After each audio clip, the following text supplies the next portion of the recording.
तो देखिए बच्चों, ये क्वेश्चन है, क्वेश्चन नंबर 26 एनसीईआरटी। हाँ जी,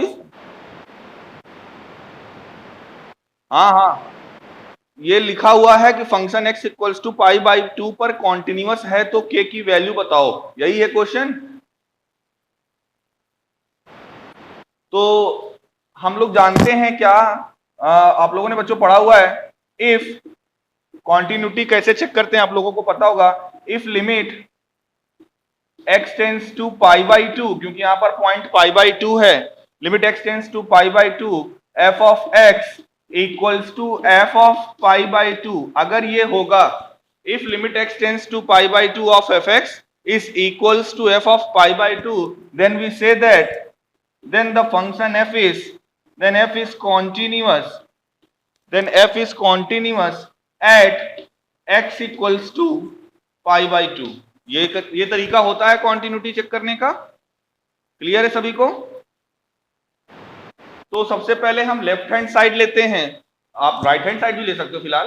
तो लेफ्ट हैंड साइड बच्चों LHS, LHS क्या है, limit x tends to pi by 2 of fx, यही है, limit x tends to pi by 2 of fx। अब बच्चों करेंगे क्या, हम यहाँ पर देखिए पाई बाई 2 पर तो ये है, तो हम क्या करेंगे, एग्जैक्टली पाई बाई 2 पर तो नहीं, लेकिन अगर इसकी वैल्यू लिमिट की निकालनी है तो हमने तरीका ये भी बताया हुआ है कि आप लेफ्ट हैंड लिमिट निकालिए इस पॉइंट की, और इस पॉइंट पर राइट हैंड लिमिट निकालिए। दोनों की वैल्यू अगर सेम आ रही है तो जो वैल्यू आएगी वही इस लिमिट की वैल्यू हो जाएगी, और हम ये भी कहेंगे कि इस फंक्शन की इस पॉइंट पर लिमिट एग्जिस्ट करेगी।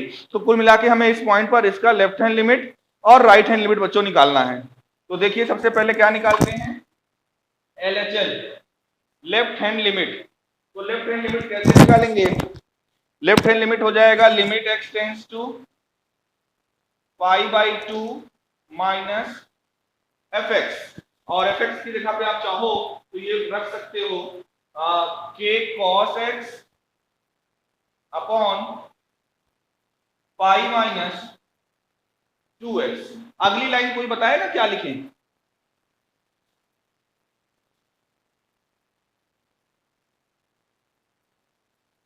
क्यों बच्चों, अगली लाइन कोई बताएगा? ओके, हाँ कोई बात नहीं, सीख लोगी धीरे धीरे।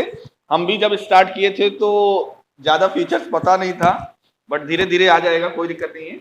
ओके, तो limit x tends to pi by 2 minus, मतलब पाई बाई 2 पे लेफ्ट हैंड लिमिट निकाल रहे हैं, तो अगला स्टेप क्या होना चाहिए, limit h tends to 0, limit h tends to 0, और करते क्या है, जहां पर x है, जहां जहां पर x है वहां वहां पर हम लोग क्या लिख देंगे, जैसे लिखा हुआ है कि cos x, तो x की जगह पर रिप्लेस करेंगे पाई by 2, pi by 2 minus h। इसी तरह नीचे भी पाई माइनस 2, और यहां पर भी x की जगह पे पाई बाई 2 माइनस h। कोई दिक्कत किसी को कहीं पे, क्यों, किसी को कोई दिक्कत? ओके, तो आगे देखिए बोला जा रहा है, अब इस पे हमने वैल्यू पहले सिंपलीफाई कर लेते हैं, ये हो जाएगा limit h tends to 0, limit h tends to 0, और ये हो जाएगा k। अब बच्चे ये देखिए cos 90 माइनस h, इसको sin h लिख सकते हैं क्या,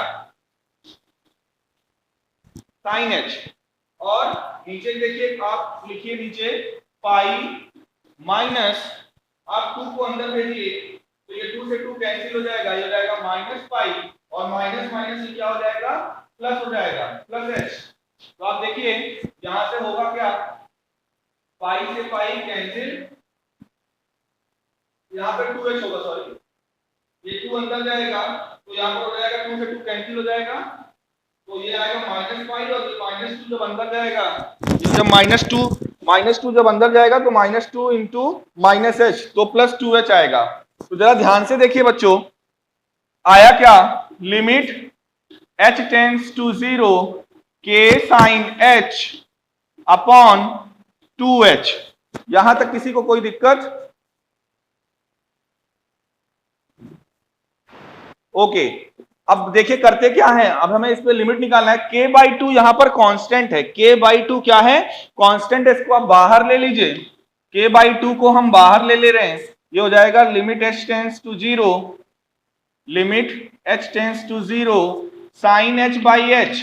और आपने 11th क्लास में ये पढ़ा हुआ है, इसकी वैल्यू क्या होती है, कोई बताएगा? वेरी गुड, इसकी वैल्यू होती है 1। तो बच्चों ये हो जाएगा, इसको हम लिख सकते हैं क्या, इक्वल्स टू, एक सेकेंड, हाँ, इक्वल्स टू k/2 इंटू 1, क्योंकि लिमिट x टेंस टू 0 या थीटा टेंस टू 0 साइन थीटा/थीटा आपने लास्ट ईयर पढ़ा हुआ, इसकी वैल्यू 1 होती है। तो कुल मिला के हमने लेफ्ट हैंड लिमिट बच्चों निकाला, ये आया k/2, ये क्या आया, k/2। हमने पहले ही कहा था कि लिमिट की वैल्यू हमको π/2 पे निकालनी है, तो सबसे पहले LHL और RHL निकालेंगे। अब आपको यहां पर RHL निकालने की मेरे ख्याल से जरूरत नहीं है बच्चों, क्योंकि आपको फंक्शन कॉन्टिन्यूअस दिया हुआ है। मतलब RHL आप चाहो तो निकाल के चेक कर लेना, लेकिन कॉन्टिन्यूअस हमको फंक्शन दिया हुआ है कि फंक्शन π/2 पर कॉन्टिन्यूअस है, तो इसका मतलब जब आप RHL निकालोगे तो वो भी वैल्यू क्या आनी चाहिए, यस, k/2 आएगी। तो देयरफॉर LHL ये आया है कितना, k/2, and RHL is also equals to k/2।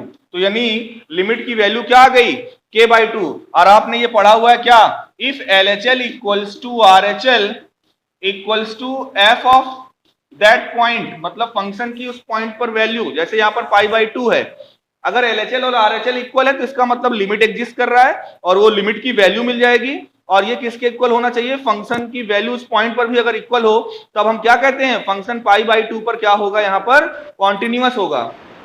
तो LHL और RHL की वैल्यू, यानी कि जो LHS पार्ट हम लेकर चल रहे थे, वहां से लिमिट की वैल्यू बच्चों आ चुकी है k/2 इक्वल्स टू, अगर आप ध्यान से क्वेश्चन को देखेंगे तो फंक्शन की वैल्यू π/2 पर 3 दी हुई है मेरे ख्याल से, फंक्शन की वैल्यू π/2 पर क्या दी हुई है, 3। तो आप यहां से 2 को RHS में भेज दीजिए, तो k की वैल्यू हो जाएगी 2 इंटू 3, दैट इज 6। तो k की वैल्यू क्या हो जाएगी, 6। क्वेश्चन यही था, k की किस वैल्यू के लिए गिवन फंक्शन π/2 पर कॉन्टिन्यूअस होगा, या फंक्शन अगर π/2 पर कॉन्टिन्यूअस है तो k की वैल्यू फाइंड आउट करिए। आई थिंक समझ में आया होगा सभी को, आया समझ में? ओके, तो रफ कर दें इसको, चलो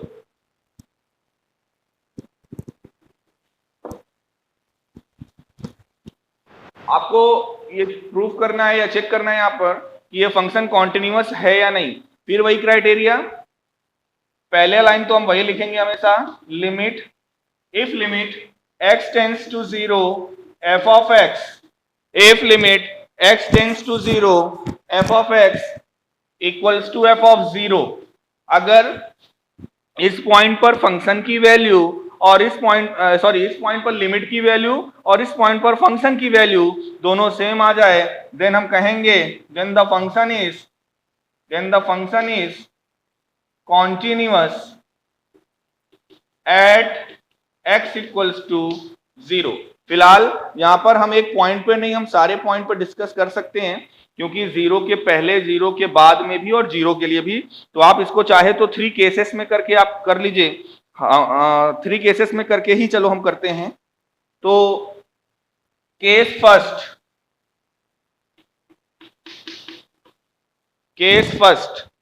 पहला केस हम क्या ले रहे हैं, सबसे पहले तो let C belongs to R, जैसे कि हमने अपने प्रीवियस लेक्चर में किया हुआ है कि एक कोई पॉइंट C ले लेते हैं जो कि रियल नंबर में कोई भी हो सकता है, और पहला केस हम वो ले रहे हैं whenever C is greater than 0, whenever C is greater than 0। Point पर नहीं चेक करेंगे हम यहाँ पर सारे रियल वैल्यूज के लिए चेक करेंगे। मैंने पहले ही लेक्चर में बोला था, पॉइंट पे चेक करना आसान होता है, पॉइंट पे जैसे इससे पहले जो क्वेश्चन k की वैल्यू फाइंड आउट करने के लिए था, वहां पर हमने केवल फंक्शन को π/2 पर कॉन्टिन्यूअस के लिए किया था, क्योंकि वो गिवन था कि फंक्शन π/2 पर कॉन्टिन्यूअस है तो k की वैल्यू, वो थोड़ा सा आसान होता है, वहां पे left hand limit right hand limit particularly π/2 पर ही निकालना रहता है। और यहां पर क्या है, हम पूरे रियल नंबर के लिए करेंगे।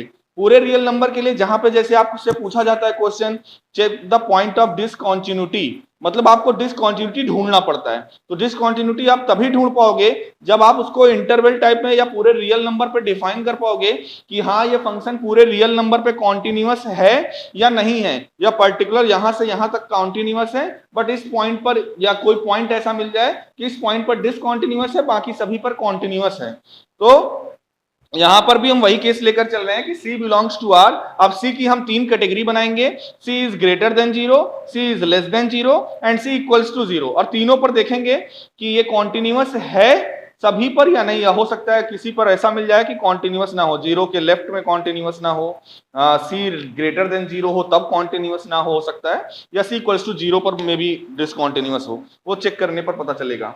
तो चलिए, case first when C is greater than 0, जब C हमारा ग्रेटर देन 0 है तो हम LHS ले रहे हैं बच्चों। LHS यहां से देखो क्या होगा, limit x tends to C, x tends to C। ध्यान दीजिएगा, अभी ये जो C हम ले रहे हैं वो 0 से बड़ा कोई भी रियल नंबर हो सकता है, ये कोई सिंगल पॉइंट के बारे में नहीं है, ये जनरल पॉइंट के बारे में है। आप कोई भी C की वैल्यू रख सकते हो जो ग्रेटर देन 0 हो, मतलब यहां पर जो हम लिमिट निकालने जा रहे हैं वो उन सभी C के लिए है जो ग्रेटर देन 0 है। तो limit x tends to C fx, हमें ये निकालना है LHS के हिसाब से। क्या बोला आपने, मैंने देखा नहीं। LHS के हिसाब से हमें क्या निकालना है, इस पॉइंट पर लिमिट निकालना है। तो करेंगे क्या, आप चाहे तो डायरेक्टली लिमिट निकाल सकते हैं, वैल्यू डायरेक्ट आप पुट कर दीजिए। यहां पर अगर आप डायरेक्ट वैल्यू पुट करेंगे तो यहां पर x की जगह पे क्या पुट करोगे, C, या अगर आप वैल्यू नहीं पुट करना चाहते तो इसमें भी left hand limit right hand limit निकाल सकते हो, पर यहां पर अगर आप डायरेक्टली वैल्यू पुट करोगे तो कोई दिक्कत नहीं आएगी। मैंने पहले ही बताया था लिमिट निकालने का 2 तरीका होता है। एक तो ये कि अगर आपको डाउट हो या फंक्शन देखकर लग रहा हो कि वो फंक्शन उस पॉइंट पर इनडिटर्मिनेट फॉर्म बनेगा या 0/0 बनेगा, तो हम पहले करेंगे क्या, LHL और RHL निकालेंगे, श्योर हो जाएंगे हाँ लिमिट एग्जिस्ट कर रही है, और फिर वो जो वैल्यू देगा LHL और RHL वही उस लिमिट की वैल्यू हो जाएगी। लेकिन अगर जब ये हमें श्योरिटी रहे कि हमें डायरेक्टली लिमिट की वैल्यू रखने पर फंक्शन पे कोई फर्क नहीं पड़ेगा, वो इनडिटर्मिनेट फॉर्म का नहीं बनेगा, तो बिल्कुल आप डायरेक्टली वैल्यू पुट कर सकते हो, क्योंकि यहां पर हम लिमिट की एग्जिस्टेंस नहीं चेक कर रहे हैं, हम यहां पर लिमिट की वैल्यू निकाल रहे हैं। तो मैंने दोनों तरीके बताए हुए हैं। जैसे यहां पर देखिए, limit x tends to C fx की जगह पे क्या लिखेंगे, x स्क्वायर साइन 1/x। यहां पर फिर मैं बोल रहा हूं C क्या है, C greater than 0, C greater than 0 है, तो यहां पर जब आप वैल्यू अप्लाई करेंगे बच्चों तो ये आएगा C square sine 1/C। Limit की वैल्यू क्या आ गई, C स्क्वायर साइन 1/C। तो ये LHS आया। RHS क्या होता है, जैसे यहां पे लिखा हुआ है f ऑफ 0, लेकिन अब 0 पर थोड़ी कर रहे हैं, तो C पर कर रहे हैं, तो RHS क्या होगा, RHS f of C।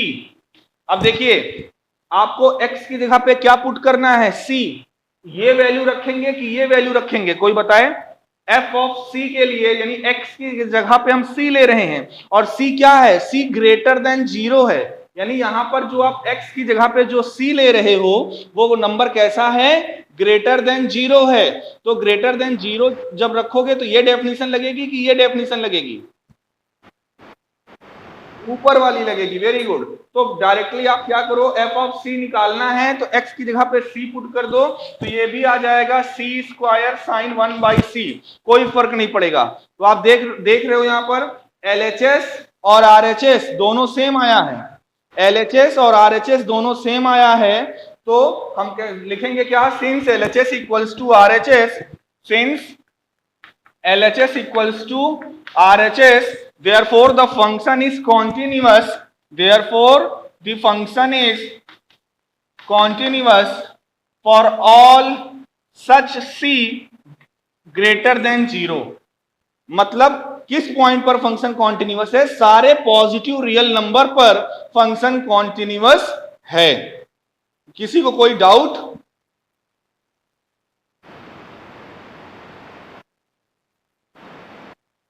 Okay, अब इसी का दूसरा केस लेकर चलते हैं। When ever see is less than 0।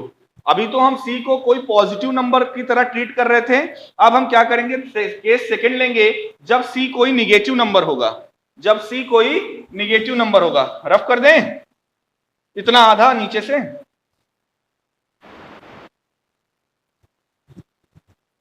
Case second,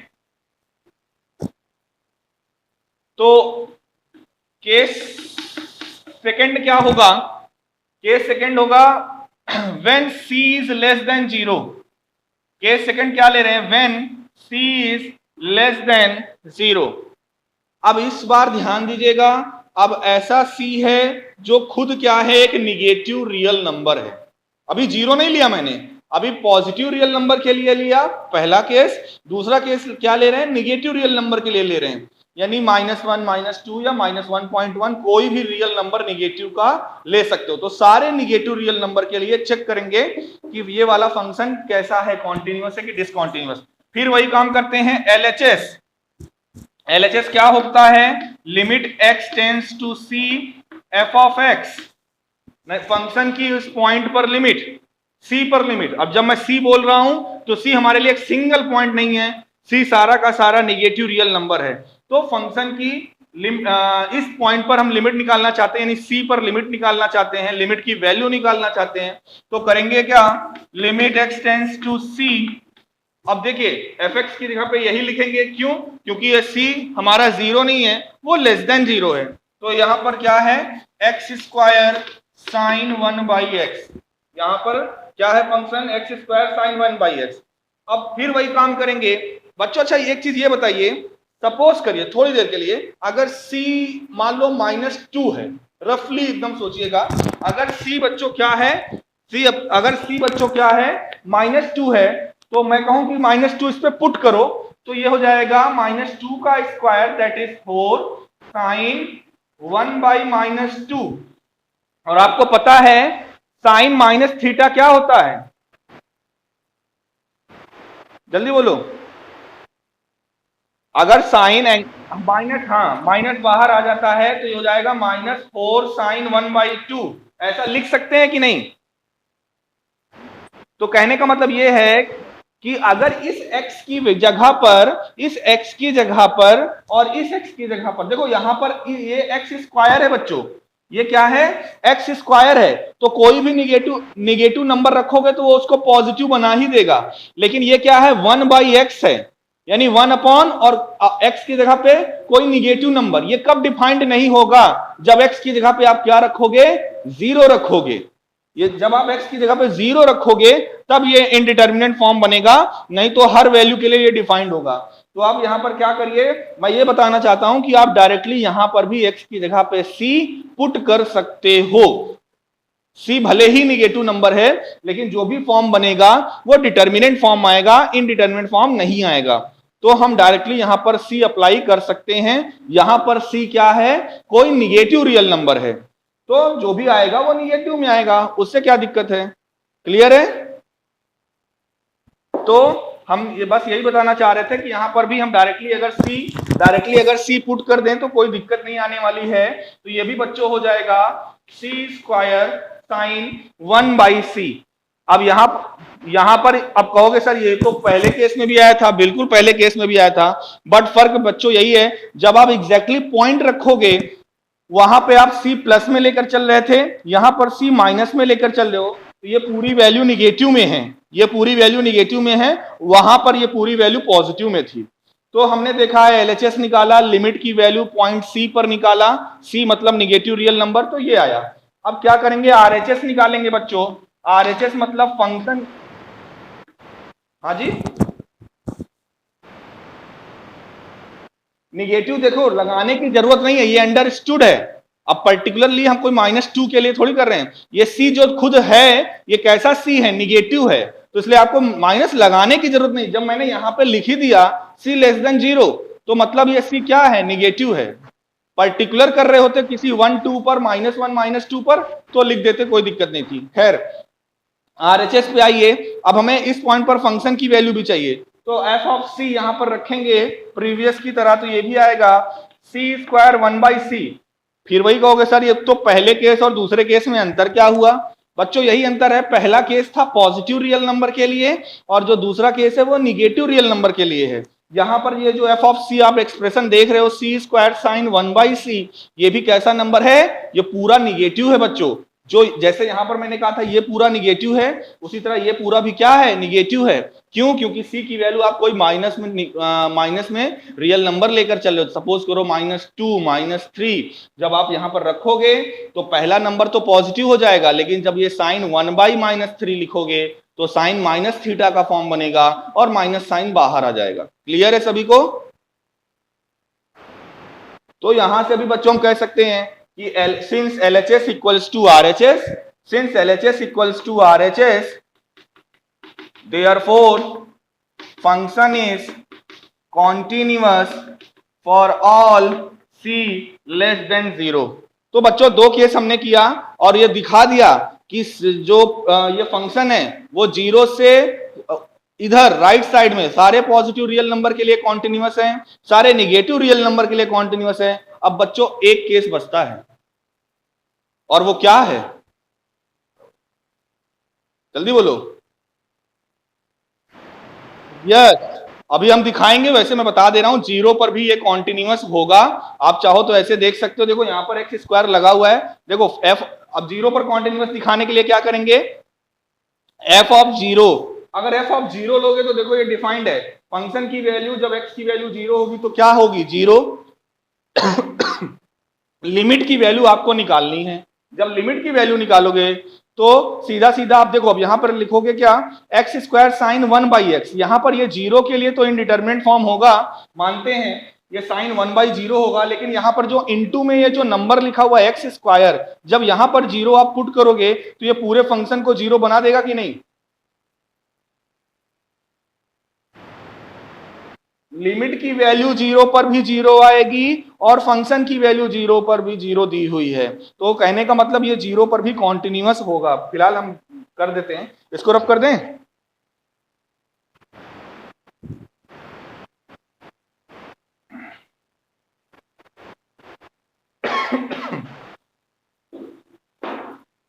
case third बच्चों क्या है, when c is equals to 0, यानी अब हमें 0 पर कॉन्टिन्यूटी चेक करनी है, तो limit x tends to c, यहां पर c पर्टिकुलरली 0 है, केवल एक पॉइंट की बात हो रही तो आप चाहो तो सीधा 0 लिख सकते हो, ऑफ fx का मतलब क्या, ये दोनों में से कोई भी हो सकता है। अगर ये f ऑफ 0 के इक्वल आ जाए, ये और ये इक्वल आ जाए तो हम कहेंगे 0 पर फंक्शन क्या है, कॉन्टिन्यूअस। लिमिट की वैल्यू दोनों अगर सेम आ जाए तो हम कह देंगे कि फंक्शन 0 पर भी कॉन्टिन्यूअस है, और फिर हमारे पास क्या रिजल्ट आ जाएगा, लेफ्ट में आप 0 के लेफ्ट में निकाल ही चुके हो कॉन्टिन्यूअस है, 0 के राइट में आप निकाल ही चुके हो कॉन्टिन्यूअस है, और 0 पर भी आपने दिखा दिया अगर, तो हो जाएगा कि ये जो फंक्शन है वो पूरे रियल नंबर पर कॉन्टिन्यूअस है। कहने का मतलब यहां पर नो पॉइंट ऑफ डिसकॉन्टिन्यूटी मिलेगा, कोई भी पॉइंट डिसकॉन्टिन्यूटी का यहां पर नहीं मिलेगा। तो चलिए 0 पर चेक करते हैं। तो LHS हमने लिया, LHS का मतलब क्या है, limit x tends to 0 x² sin 1/x निकालना चाहते हैं। इसके दो तरीके हैं, या तो आप डायरेक्टली 0 पुट करके देख लीजिए, और दूसरा तरीका ये है LHL और RHL करके देख लीजिए, LHL निकाल लीजिए, RHL निकाल लीजिए। बट बच्चों मैं ये कह रहा हूं कि अगर आप डायरेक्टली यहां पर लिमिट की वैल्यू निकालना चाहो तो वो भी निकाल सकते हो, क्योंकि एक ये भी क्राइटेरिया होता है कि आप प्रोडक्ट के फॉर्म में भी, जैसे दो लिमिट है f इंटू जी, उसको आप limit of f into limit of g करके भी लिख सकते हो। तो यहां पर देखा जाए तो ये प्रोडक्ट के फॉर्म में लिखा हुआ है x² sin 1/x। आपके माइंड में यही आ रहा होगा कि sin 1/0 तो इनडिटरमिनेंट फॉर्म का है, बिल्कुल सही कह रहे हो, लेकिन जो x² है ये तो डिटरमिनेंट फॉर्म का है, इसकी वैल्यू आप तो निकाल सकते हो। अगर आप इसको ऐसे लिख दो, limit x tends to 0 x square into limit x tends to 0 sine 1/x। तो मेरे ख्याल से किसी को कोई प्रॉब्लम नहीं होनी चाहिए, क्योंकि मैंने बताया हुआ है लिमिट प्रोडक्ट में डिस्ट्रीब्यूट हो सकती है, अलग अलग आप उसको कर सकते हो। तो जब इसकी वैल्यू बच्चों आप निकालोगे, आप ये एक्स स्क्वायर है यहाँ पे 0 है, डायरेक्टली आप इसको जब पुट करोगे तो ये 0 आ जाएगा, और 0 into limit x tends to 0 sine 1/x। ये तो इनडिटर्मिनेट फॉर्म है, मैं मानता हूं, लेकिन जब 0 से मल्टीप्लाई करोगे तो कुछ भी हो, ये रिजल्ट क्या बन जाएगा, 0 बन जाएगा। तो आपने ये देखा कि लेफ्ट हैंड लिमिट यानी फंक्शन की लेफ्ट हैंड साइड हम लेकर चल रहे हैं, तो फंक्शन की पॉइंट 0 पर लिमिट की वैल्यू 0 आ रही है, और RHS अगर आप लोगे तो f ऑफ 0, और ये डिफाइंड है, f ऑफ 0 क्या है, 0 है, ये दिया हुआ है, तो f ऑफ 0 भी 0 आ गया। तो आप क्या लिखोगे, since LHS equals to RHS, since LHS equals to RHS, therefore the function is continuous at x equals to 0 या c इक्वल्स टू 0।